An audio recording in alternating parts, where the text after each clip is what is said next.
As Jan Cilliers, Christy Giles' husband, attempted to retrace Christy's moves the night before she died of an overdose, he was still troubled by the stop at an apartment located in the Pico Robertson area on Olympic Boulevard. After posting about the location on Instagram, Jan was alerted to some rumors about a man who lived there, David Pearce. And Jan had a horrible feeling that someone had done something to the two women. Let's bring back Jan. What were you able to find out in the first few hours of tracking Christy's movements? As soon as I landed back in LA, some friends picked me up from the airport and we went straight to the Culver City emergency room, spoke to some of the Culver City detectives, spoke to some of the nurses. And really, I was just trying to figure out what was going on, why, a perfectly healthy 24, 25-year-old shouldn't be suddenly dying. So obviously something very wrong happened. And I was determined to get to the bottom of that.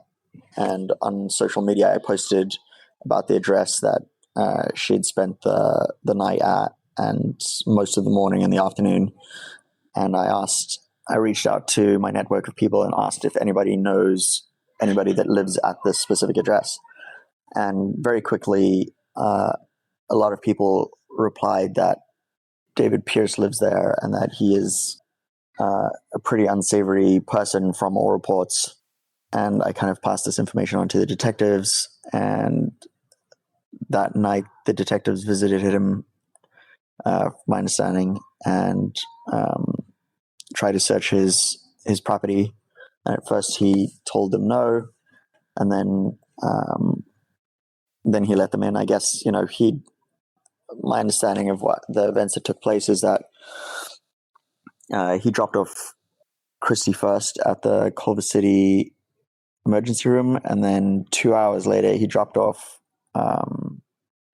Hilda at a different emergency room to try and avoid suspicion that these two cases were in any way connected, and very possibly, cost Hilda her life too by waiting 2 hours to take her in when both girls were struggling and not breathing. And so the detectives on the case started investigating and seeing that a lot of other people had been affected by this person and started putting a case together. According to Do-hee Kim, who was with Christy and Hilda that night at the warehouse party, Pearce provided the pair with what looked to be cocaine, and they consumed it. Other texts between Christy and Hilda showed they'd also used cocaine earlier in the night at the art exhibit. But what happened once they got back to Pearce's apartment? Let's bring back Danielle Radin, an LA-based journalist for CBS Los Angeles. Danielle, first, what else can you tell us about the location of the apartment? Pico Robertson is an area in Los Angeles south of West Hollywood and Beverly Hills. The apartment is on Olympic Boulevard. It's a very busy street with a constant flow of traffic. There are a lot of hospitals in the area. A police affidavit said that Pearce's apartment was 3.1 miles away from Southern California Hospital, where Christy was discovered. The Kaiser Permanente Hospital, where Hilda was discovered, is 1.7 miles from his apartment. The closest hospital to that apartment is Cedars-Sinai, which is 1.2 miles away. On November 14th, 2021, Jonathan Vanderlee, a homicide detective with LAPD's Western Bureau, was assigned to investigate Christy's death. Within hours of Christy's death, LAPD visited the location from Christy's phone ping, and sure enough, they found a black Prius parked in the back of the property with license plates removed. Detectives believe it was the same vehicle that dropped both women off at the hospital. Police observed Brandt Osborne inside the apartment and eventually spoke to both Osborne and Pearce. According to the search affidavit obtained by LA Times, Osborne told police, "I didn't give them anything, okay? I don't live like that. He said the women were making noises, but he figured he would give them a couple hours and they'd come out of it. But Osborne said it seems like they were getting progressively worse, and he panicked because he's never been in a situation like this before. Osborne also told police he and Pearce didn't know Christy and Hilda, admitting they didn't bring the women to the same hospital because we didn't know how that would look. Inside the house, the sheets had been stripped from one of the beds. Police found 2 scales in the bathroom, a safe in Pearce's room with small Ziploc baggies, numerous pornographic trophies that say AVN, Adult Video Movie Award, as well as an action figure of Ron Jeremy's and a signed pornographic DVD of Ron Jeremy's.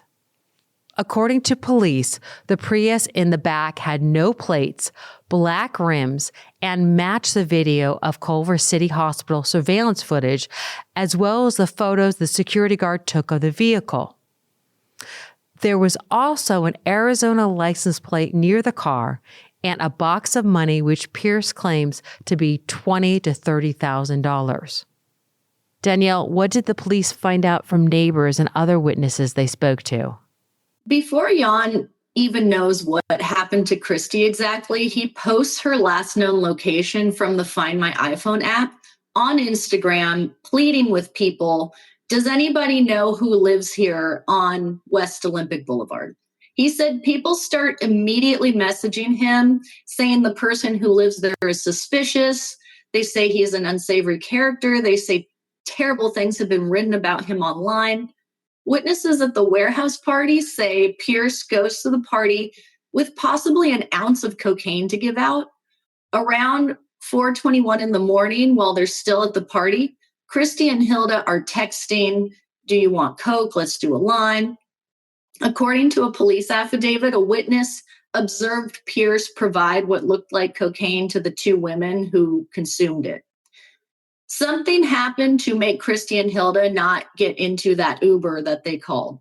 A neighbor reported to police they heard someone, quote, in pain and moaning on and off during the hours of 10:30 in the morning Saturday until 4 in the afternoon. So almost 6 hours. For reasons not known, the neighbor did not call the police. Let's bring back Trinka Parada, a retired narcotic detective with the Los Angeles Police Department.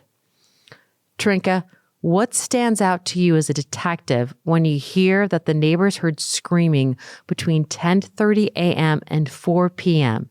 in the middle of the day? Doesn't that send off alarm bells for you? Well, hearing from the neighbors that there was moaning or screaming and disturbance throughout the daytime, I guess it depends on what neighborhood you live in, but for the normal person, that would be of some concern.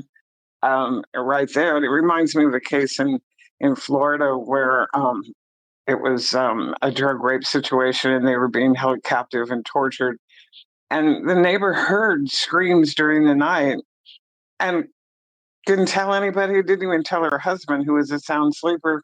And when the young man turned up dead, she was like, oh my gosh, if only I had called, they might be alive. So that is disturbing information, and certainly goes to the indication of being held, either held captive against their will or at least not in a condition to take care of themselves and yet being held. So a common thing with drugging, when somebody overdoses, either voluntarily or in a situation like this, there's a tendency to, rather than take them to the hospital, to try to let them sleep it off, or at least let it wear off, which could result in somebody making a lot of noise or trying to get out. So that information also goes to an involuntary type of condition. And a great concern that neighbors are afraid to call, or, I shouldn't get involved, or no one will believe me. That's pretty sad. Jan continued his own investigation, keeping his Instagram followers updated on his findings. Jan reached out to the owner of the warehouse, who connected him to the photographer who was working the warehouse party that night. The photographer provided photos showing Christy and Hilda in the VIP section, as well as photos showing Hilda with David Pearce. Jan was also able to obtain surveillance footage from the warehouse, which showed Christy and Hilda leaving the warehouse with David Pearce and two of his friends, Brandt Osborne and Michael Ansbach, then getting inside a vehicle with them. Christy and Hilda were wearing the same clothing they were dropped off at the hospital in. Hilda in her dress and boots, and Christy in a unique white pants and a red jacket. Police also viewed the footage, which showed Pearce arriving at the main entrance at 3:10 a.m. with Osborne, Ansbach, and two other individuals. Hilda texts Christy at 4:21 a.m. asking, "Do you want Coke?" Christy replied, "Yes. Where are you?" Hilda replies, "Where we came." Response by Christy is, "I'll come to break room." Hilda replies, "Where we arrived. I'm in the kitchen. Let's do a line." At 4:35 a.m., Pearce, Osborne, and Ansbach were seen in the VIP area in the back with Hilda wearing Pearce's jacket.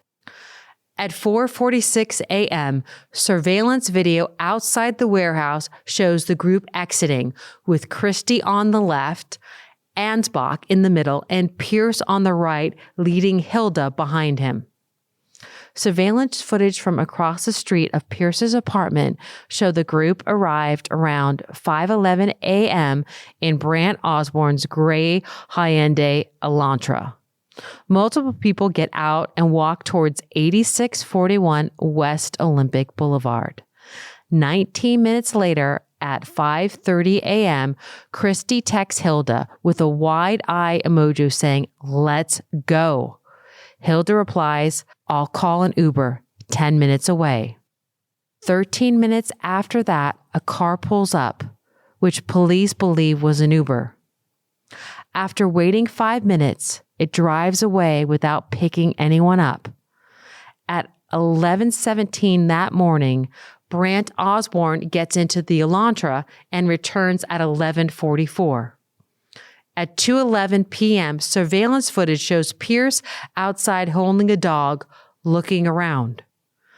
At 4:19, Pearce and Osborne are shown carrying Christy out the back door. Pearce appears to be looking over his shoulder. They're unable to carry her, so he goes back inside and closes the door. Pearce reemerges with Christy over his shoulder and is followed by Osborne down the stairs towards the Prius. In the video, Christy is limp and completely unresponsive, according to Detective Vanderlee. Pearce is wearing glasses, a Calvin Klein hat with a mask on, and an Archangel branded t-shirt. Osborne walks out with a black Brooklyn t-shirt and a pink purse, which is Christy's. At 5:15 p.m., Ansbach leaves the residence carrying bags of unknown items. 15 minutes later, the Prius is seen returning to Pearce's apartment at 5:30. At 6:37 p.m., an hour after Pearce and Osborne return, they exit the residence again with Pearce carrying Hilda over his shoulder. Osborne is carrying Hilda's shoes. But instead of driving to the same hospital, the men instead take off for Kaiser Permanente Medical Center in West Los Angeles. At 7:24 p.m., you can see Pearce near the laundry room in his apartment, next to where the washers and dryers are, manipulating what appears to be linen and clothes. In the video of Hilda being dropped off, Pearce changed his mask and his shorts. Brandt Osborne changed his jacket. There is a lot to unpack there. The timing of the text messages between Christy and Hilda at the party, asking about doing a line, and then just 15 minutes later, we see them leaving the party with Pearce. We know Pearce gave them cocaine, according to their friend Dohi. The amount of time between the Uber leaving the house at 5:45 a.m. and Christy not being dropped off at the hospital until 5 p.m., nearly 12 hours. And we know from the surveillance footage that both Osborne and Pearce were outside the house at 11 a.m. and 2 p.m. What took them so long to bring Christy to the hospital? And how about the woman being thrown over their back, carried out to the car, and dropped off outside the hospital? The disregard for these women's well-being and attempt to conceal their identity. No woman deserves to be treated this way. No woman needs to go through this horrific and horrible and senseless death. And no parent should have to grieve their loss of their own child. Trinka, we don't know what happened in that apartment, and we may never know. But what do you make of the actions of Pearce and Osborne? We're clearly dropping them off separately and at two different times. That's partly, I would think, to divert the case being put together, trying to divert a connection. But also that seems to indicate that the one may have been in worse condition and they dropped her off first thinking, again, there's this tendency to try to let them sleep it off or let the drug wear off before letting them leave. And she obviously was in a bad enough condition that they felt they had to do something. They probably left the other one behind rather than drop them off at the same time or time span, thinking she might, get through it better. And then they get back and she's getting into worse condition as well. And therefore the time delay, clearly, again, more trying to cover their tracks than trying to help somebody in obvious medical need at that point. Just over a month later, on December 15th, 2021, Los Angeles Police Department announced an arrest. Police have arrested 3 men in connection with the deaths of a model and her friend last month. KCAL 9's Jasmine Veal live in Olympic Boulevard in the Pico Robertson neighborhood with details now. Jasmine. Well, Susie, this is the apartment right behind me. They're on the second floor where those 2 women had those fatal overdoses. And as you said, their bodies later dumped at 2 different hospitals. And tonight, police are concerned there could be even more women victims out there drugged by these men. LAPD arrested David Pearce on suspicion of manslaughter. Michael Ansbach and 42-year-old Brandt Osborne were both arrested on suspicion of being an accessory to manslaughter. Ultimately, the Los Angeles County District Attorney's Office declined to charge the men with crimes connected to the woman's death and sent the case back to detectives for further investigation. Osborne and Ansbach were released from custody, but Pearce was also charged with 4 unrelated sexual assault charges dating back to 2010. He allegedly lured 4 different Jane Does to his apartment and gave 3 of them a special drink, causing them to get dizzy or black out. Let's welcome Josh Ritter. Josh is a criminal defense attorney and former LA County prosecutor and the host of Courtroom Confidential on YouTube. Josh, you have a connection to this case. How did you first hear about it? I was having brunch with my nephew, who happens to be in law enforcement. And many times when we get together, we'll trade stories about what he's been up to in his line of work. And he happened to tell me this tragic story about how he was called out on an investigation of a case where a young woman had been dropped off close to death, if not dead already, at a hospital. And then a few hours later, another woman had been dropped off at a different hospital. And we were talking about just what a tragic story that is. The story actually made the news later that evening. And I received a phone call a few days later from a man by the name of Jan Chilliers, who told me that, in fact, it was his wife that was one of the women, Christy Giles, who had been dropped off and was dead at one of these hospitals. And that is how I originally became involved in this whole case. The prosecutor sent the case back to the detectives. What goes into this type of decision?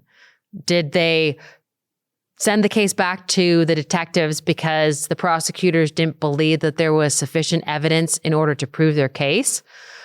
Were they not able to hold the suspect in custody any longer based on the evidence they had?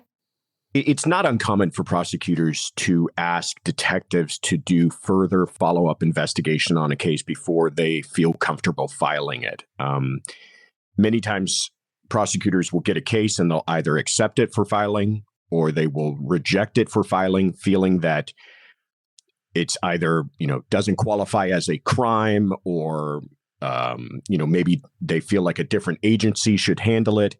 But oftentimes, they will reject it for further investigation, meaning we're not going to file it now. We need it to go back to detectives and we need them to have some further work done. That could be lab testing. That could be follow-up interviews with other eyewitnesses. That could be pulling other evidence, asking them to, investigate whether or not any surveillance video exists, perhaps pulling phone records, banking records, all sorts of things that a DA might feel like they need before they can file a case. And the reason behind that is they kind of know that they have one shot at this. They want to know that once they have filed on someone, the clock begins to tick. And the defendant then kind of controls the clock, as it were. And if they really push the prosecutors need to hurry up and get to a preliminary hearing within 10 days and perhaps even a trial within 60 days. So they have to have all their ducks in a row before they even make the decision to file. Now, most times that doesn't happen. Trials drag on, continuances are given, but prosecutors always kind of operate with the idea that at the time of filing, you should have all the evidence that you feel you need, if pushed, to prove this case beyond a reasonable doubt. And if you don't, you send it back to detectives to do further investigation. A week later, a judge ordered Pearce to remain in jail in lieu of his $3.4 million bail. At the hearing, Deputy District Attorney Catherine Mariano said investigators found $30,000 and a passport in Pearce's car when he was arrested. Mariano told the judge Pearce frequently drugged women and sexually abused them, posed a threat to the public, and is a flight risk. The prosecutors added that upon his arrest, Pearce tried to flee and ran out the back door. Investigators also found evidence that Pearce was searching about living in foreign countries that do not extradite Americans. Pearce's defense team claimed he works as a freelance entertainment event planner and lives paycheck to paycheck, so he would not be able to afford the minimum to pay the $3.4 million bail related to the rape charges. His attorney at the time, Jacob Glucksman, also said keeping Pearce in jail during the COVID surge is dangerous because Pearce suffers from pre-existing health conditions and that Pearce has not been vaccinated against COVID. Glucksman asked the judge to consider lowering Pearce's bail to $100,000 if he agreed to wear a GPS tracking device, noting Pearce did not have a criminal record.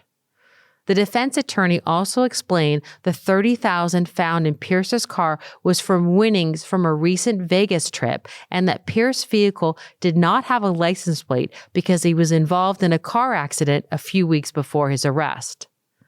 Outside the courtroom, Deputy District Attorney Catherine Mariano told reporters the investigation into Christy and Hilda's murder was ongoing. Let's bring back Trinka Parada. Trinka, how does Pearce's alleged history come into play while the investigation into the murders continues? Well, drug-facilitated sexual assault suspects tend to be serial rapists. They try this, it works really well. The victim can't testify, can't say, no, I said no. I would have surely said no. but I don't remember saying no. I meant to say, you hear all these things and it works. So they're not prosecuted. So guess what? They do it again and again. And it's not uncommon when you're talking about these types of cases, the weird activities with foreign objects, bottles and things like that, because it works so well to use the drugs and take advantage of somebody that's under the influence of drugs. So you really get the picture of the typical sexual predator aided by drugging, who gets kinkier and kinkier over time. The issue of the special drinks, that's very common too. We've had people convinced to try a dietary supplement. This is an energy tonic. This is great stuff, and it's really GHB or whatever concoction. Because if I'm drinking wine, say I'm sitting in a bar drinking rosé wine, and a guy wants to hit on me in this way, he's not going to just slip GHB in my rosé wine, because I'll probably notice that GHB is not tasteless. It has a nasty taste by itself. So he's going to have to get me to try something else. Maybe it's St. Patrick's Day and they're passing around those little green shots that are a concoction, a very strong concoction. And if I've never had one of whatever that is, I'm not going to notice whether the taste is what it should be or not. So a lot of times that special drink is to get you to drink something that they can hide whatever they're doing in. Or it may be their preferred concoction. Some people want you unconscious. Having sex with a near dead body is apparently a thrill, like the Andrew Lester case. Or maybe it's because he wants a very precise control of what he does to you. They may want you not unconscious, but memory loss. So we had a case where the magic drink was one of those 3-layer different color liqueurs, very sweet, very unusual, very pretty to look at, very different. But he threw in a piece of candy and he told them, be sure you eat the candy at the bottom. Well, the candy was an ecstasy pill, because being a stimulant and a sexually stimulating, ecstasy can also be a sexual assault drug, but it's not a downer, it's an upper. So you're maybe a little less likely to pass out. Maybe you're going to be more sexually involved and appear to be participating in the videos that they often make, but you're still going to have the memory loss from the alcohol and the GHB. So these special drinks are definitely special. They're calculated. They're have a very intense purpose, and it may be anything from just knocking you out to fine-tuning the effects that they give you. Later that month, detectives got a warrant to search dozens of phones, tablets, laptops, SD cards, cameras, flash drives, VHS tapes, and voice recorders seized from the 3 men. In the search warrant affidavit, LAPD Detective Jonathan Vanderlee wrote he believed the devices may show what happened that night inside Pearce and Osborne's apartment. In April 2022, the Los Angeles County Medical Examiner's Coroner's Office confirmed the cause of death of both Christy and Hilda. The deaths of 2 women drugged and dumped at separate hospitals last November have been ruled homicides. The coroner making public for the first time all of the illegal drugs found in their systems. Christy died due to multiple drug intoxication and Hilda from multiple organ failures and multiple drug intoxication. Christy had a fatal mix of cocaine, fentanyl, ketamine, and GHB in her system, commonly referred to as the date rape drug. Back to Dusty Giles, Christy's mother. Dusty, how do you react to those findings? Do you think Christy would have ever knowingly taken some of those drugs? No. In fact, she told me everything down there is almost laced with fentanyl, and you just don't unless you've been with, unless it's somebody you know or whatever. She was honest with us. The only way to keep an open line of communication with your child who lives a distance away, even though she's going against everything that her mom and dad raised her and warned her and told her not to lose her roots. Don't forget your roots. And she told me that they are lacing it with everything. You've got to even be careful with if you buy, not from a distillery, if you buy marijuana from somebody on the street. And she said, so no, ma'am, because I asked her straight out. But she said that she had at times taken what she called party drugs at some of the raids that they would go to. So was I surprised? I was surprised of some of the stuff in there. Yes, definitely, because she didn't do heroin. She was open and honest with what she had tried before. Hilda's autopsy also shows traces of cocaine, MDMA, or ecstasy, and elevated levels of fentanyl in her system. Both women enjoyed having a good time, but Christy's family insists she wasn't some flighty 20-year-old party girl. Jan, how would you describe Christy's nightlife? So I'm a member of a sort of, it's like I don't know if it's like a nightlife club, but it's like more of a members club, very similar to what Soho House is. And I've been, we generally spend a couple of weekends there out of the month, because all our friends are there. And it was a sort of an easy hang. You just show up and all your friends just happen to be there. So it was a great place to catch up with everyone. And but as far as like bigger parties and bigger nightlife things, I wouldn't say we went out all the time, but we definitely had an active social life, and we enjoyed a good boogie. So most of the time we went out together, but if I was busy, she'd go out with friends, and if she was busy, I'd go out with friends. So it worked out great. Let's bring in Fernanda Cantasani, Hilda's close friend. How would you describe Hilda? Was she a party girl type? I mean, she, of course, loved to party like everybody. I guess she loved to be with her friends and to be, near some good times in her home. But to be honest, the times we were always together here in Monterrey, she was the one who was going earlier to sleep. Like, she was at 10, she was always like, oh no, I'm going to sleep now. So we were always at her home. So she was like, yeah, you stay here and I go to sleep. And it was so funny because everyone was like, no, don't go to sleep. We were always like telling her to stay more. We were begging her to stay more, to stay awake. But of course, when she went to LA, I mean, we went to party, of course, here in Mexico, in Monterrey. But I don't know, she had really specific, like habits.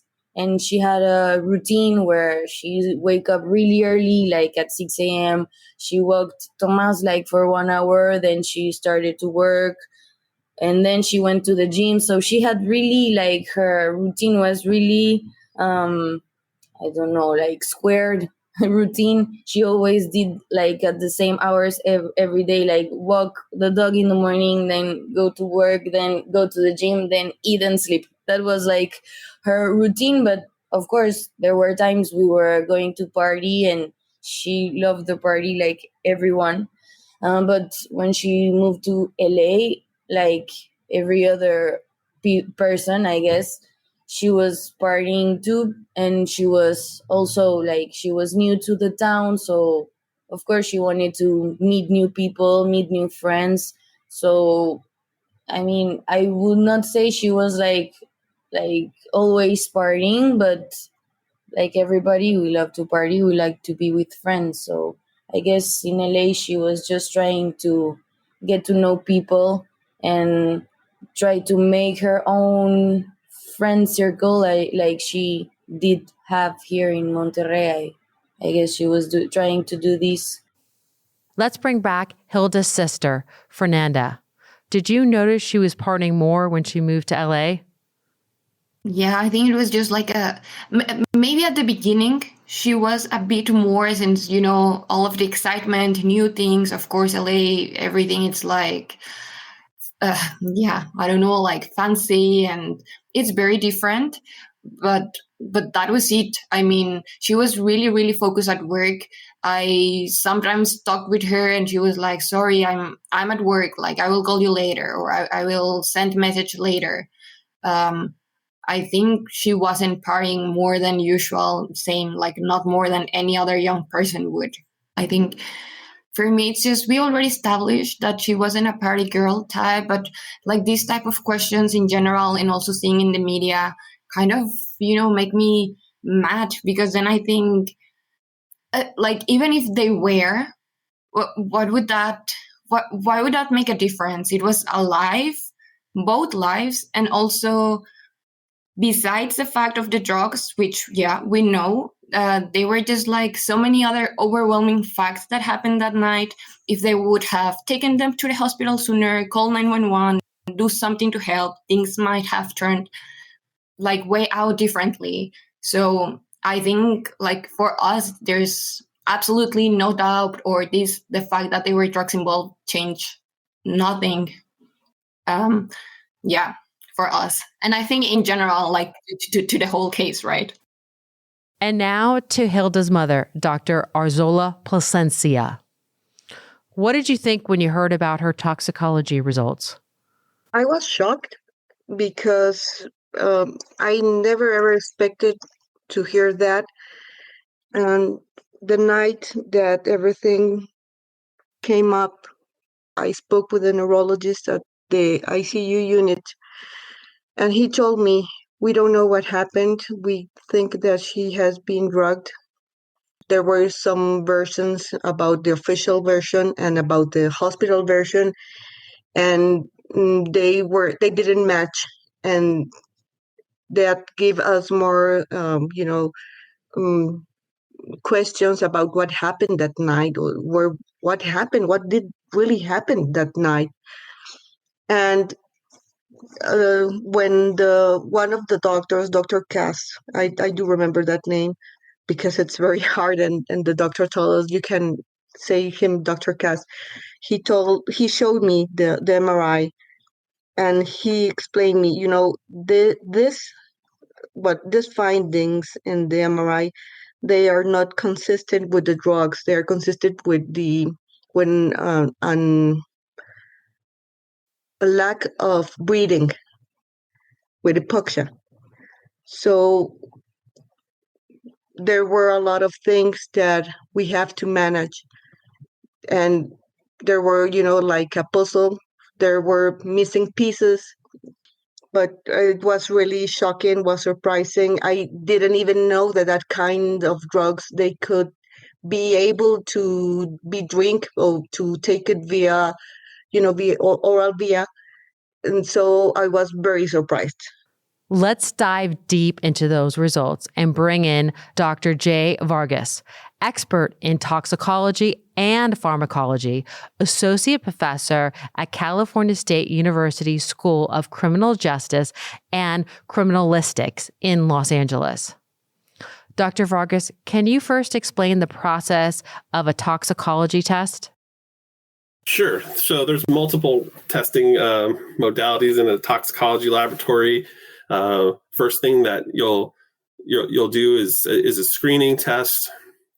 These tests can be sensitive and can clue you into types of drugs that may be present in the biological sample. And those are predominantly immunoassays. And so looking at the toxicology reports here in this case, that we see there's presumptive positive results for multiple drugs. And then at that point, what the toxicology lab does is, so those types of tests are qualitative initially.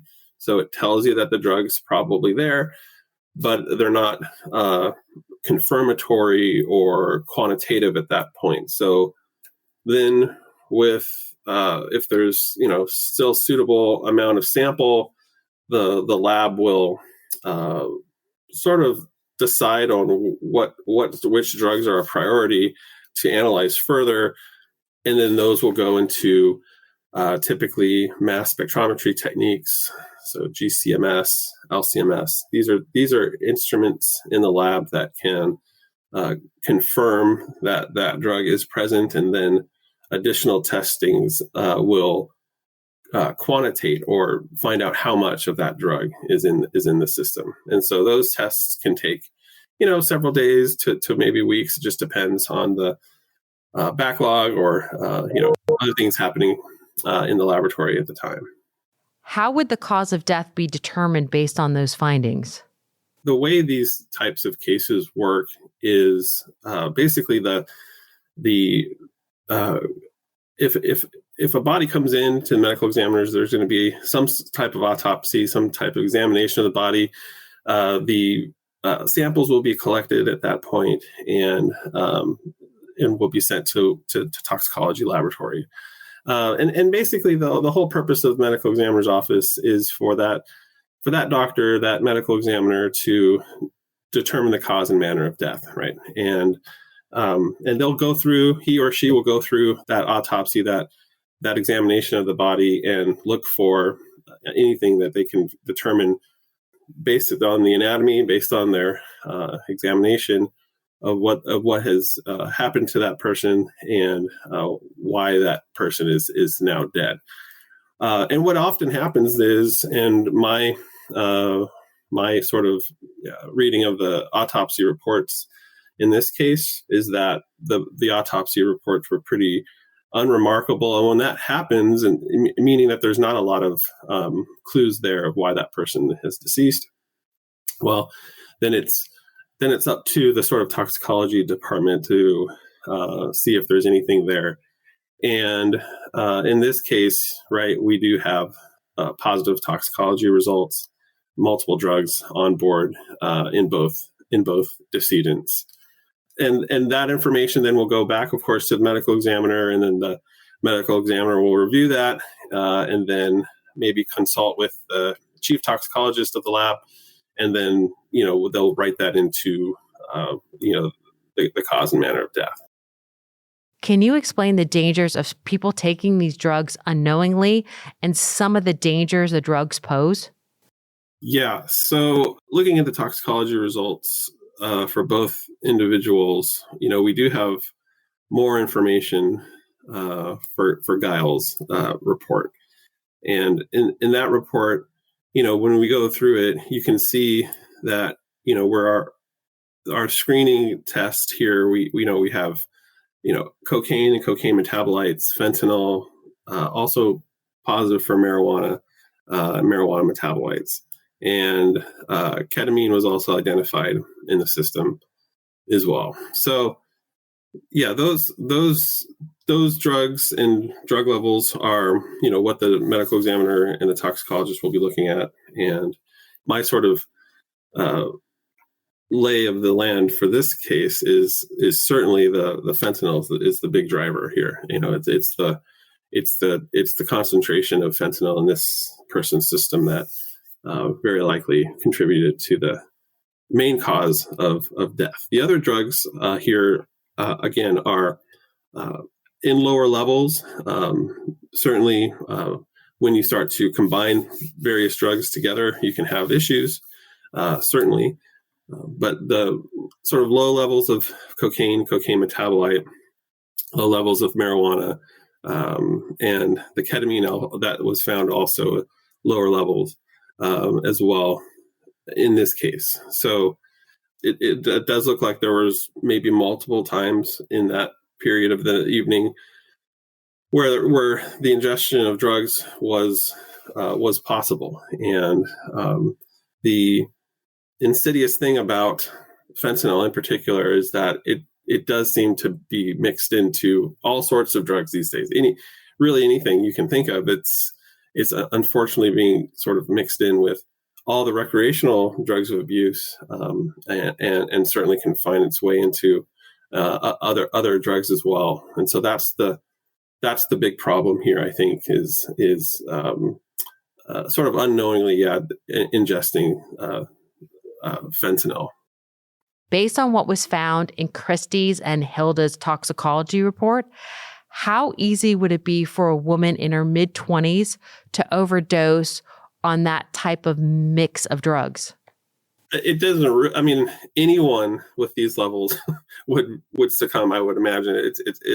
These levels of fentanyl in the Giles report, at least, are toxic, and fatal. I mean, if you look at the literature, the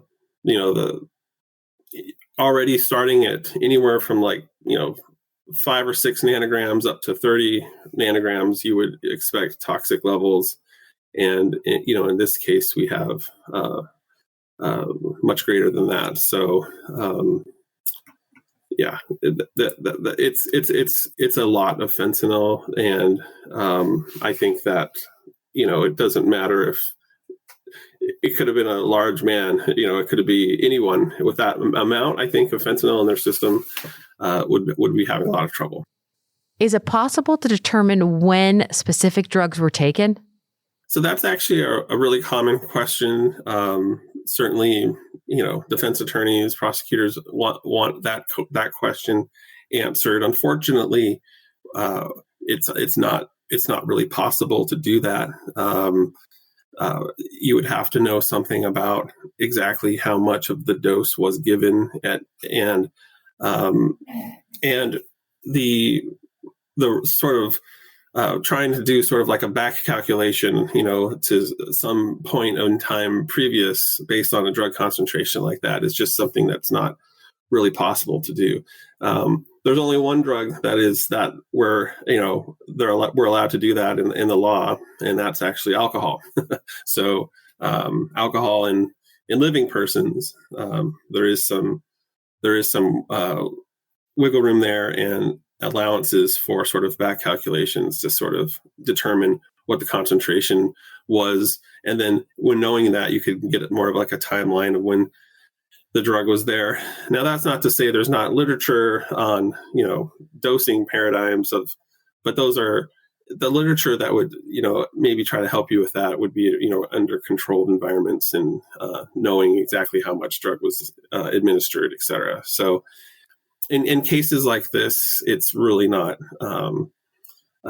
you're really not able to put like a big timeline on that.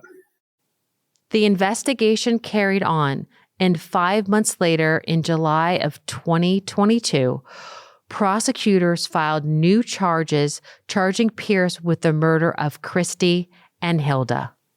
Here's LA County District Attorney George Gascon. Because we knew that there were murders, and we wanted to be able to prove those. And that is the reason why we're now extending the charges to include murder. We also reached out to the community because we felt that there would be other victims, and we now have 7 additional victims.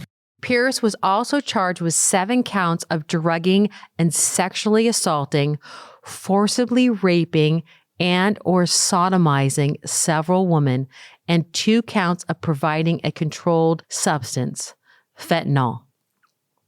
If convicted, he could face up to 128 years to life in prison. Let's bring back Christy's mom, Dusty. Dusty, what was it like for you when you found out that the district attorney initially declined to charge the 3 men? There's 7 living victims. 2 had already came forward 2 separate times under 2 separate different DAs of California. And both of them, the DA, the police investigated, arrested them, and the DA office didn't think there was enough believable information and failed to charge him either time. I can get the first time, but the second time, you've got him now 2 different women accusing him of the same MO. My daughter and Hilda did not have to die. There was no purpose in it. They could have arrested him before he re-raped 5 more women and then did what they did with our daughter's bodies for 10 hours, 12 hours. They did not have to die. He should have already been in prison for 2 counts of murder, rape and drugging. But the California justice system, I guess, like I said, it was under 2 separate DAs that made the decision. And I know in Christy and Hilda's case, and the women of the 7 living victims, they had to take it up. The detective in charge and the assistant DA assigned, it was under sex crimes, and they had to take it up every ring of the ladder before they could press charges. And that took a year of meeting with the next step, until it finally was a meeting with Gaston himself before the DA's office approved them pressing the charges on the 7 living and Christy and Hilda's murder and their drugging with ample, even after the coroner finished his examination and came out and said they were murdered, that it was murder. Even after that happened, that didn't start the wheel of justice going further up the ring. It is once it gets in the Justice Department, the only person that has any rights is the defendant, is the criminal, is the suspectee. The victim's family, we have no say. Our rights are not thought of at all. I mean, David Pearce has hired and fired so many different lawyers and waited to the day of the trial to do it after we raised money and sell T-shirts, stickers, and trying to afford to be there every time to represent our daughter. So he knows that she was somebody. She wasn't a nobody. She wasn't some druggie walking the streets of LA that didn't have a family. Everybody has a family, first of all. But I mean that she was a real life person with a husband and a family and that had people looking for her already. I'm sorry. Brandt Osborne is still charged only as an accessory to murder after the fact. He has pleaded not guilty and is out on bail. Michael Ansbach is not charged in this case. It's important to remember in a court of law that you are innocent until proven guilty. In our next episode, we'll dive into the past of David Pearce and details from other victims who have come forward. How LA County prosecutors may have had the chance to lock Pearce up before the tragic deaths of Christy and Hilda. Plus, what we know about the other 2 people involved in this, Brandt Osborne and Michael Ansbach. I'm Kelly Hyman, and this is Once Upon a Crime in Hollywood. Girls Night Out.